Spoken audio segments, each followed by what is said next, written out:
Larry Kudlow asked, why aren't any Democrats defending Kamala Harris's crazy price control package? Ladies and gentlemen, this is Buzztown Times. Why aren't any Democrats defending Kamala Harris's crazy price control package? That's the subject of the riff. On day 2 at the Democratic National Convention in Chicago, Michelle and Barack Obama disgraced themselves. Once upon a time at the DNC in 2016, Michelle Obama said, when they go low, we go high. Well, last night they both went low and then lower still. All they did was trash Donald Trump, and it was awful. Unseemly, especially for former President Obama, totally obsessed with Donald Trump. He's inside their heads. No wonder the DNC ratings crashed 22% from 2016. The whole setup is a big nothing burger, and then, of course, Michelle Obama couldn't help but play the race card, as usual. Take a listen. Michelle Obama's words. For years, Donald Trump did everything in his power to try to make people fear us. See, his limited, narrow view of the world made him feel threatened by the existence of two hardworking, highly educated, successful people who happen to be black, who's going to tell him that the job he's currently seeking might just be one of those black jobs. There's not one whit of policy, certainly nothing on the economy, which is the biggest issue thus far in this election cycle. In fact, for the first 2 nights, I don't think any of the speakers referenced the economy, except Joe Biden, who nobody saw because the Democratic bosses pushed him deep into the night, the same way they took him off the ticket, like a Godfather-style hit job.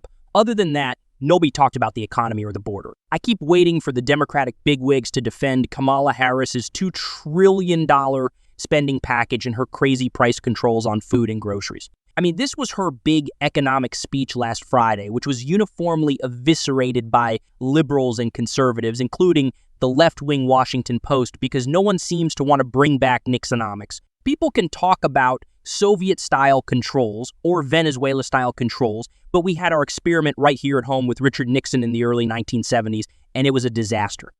Controls led to shortages, then the price caps were finally blown off, and inflation soared 15%. Remember Jimmy Carter's gas lines in the late 1970s? When Reagan decontrolled gas, oil plunged to around $10 a barrel, but I digress. Back to Kamala's economic policy debut. Suddenly, no one is talking about it. Odd, don't you think? Plus, it was about a $2 trillion spending package with numerous programs paying people not to work. Completely goofy national rent controls and housing subsidies that will, wait for it, actually make housing prices even higher and more unaffordable. Why didn't the Obamas defend Kamala's economic plan? Why didn't anybody after 2 days of the convention? Or is she going to flip-flop again Thursday night in her speech and say, I really didn't mean it. I said it when I was much younger 6 days ago, but now I've changed my mind. Kind of like the fracking ban, decriminalizing illegal immigration, giving illegals free health care, abolishing ICE, defunding the police and government takeover of health care. She didn't really mean it, right?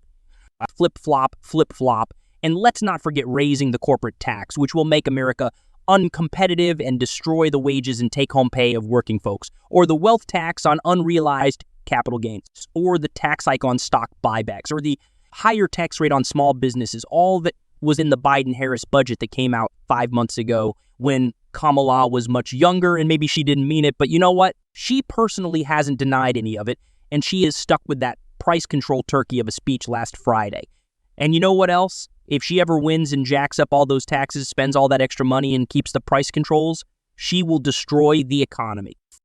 Follow Buzztown Times because we keep you updated.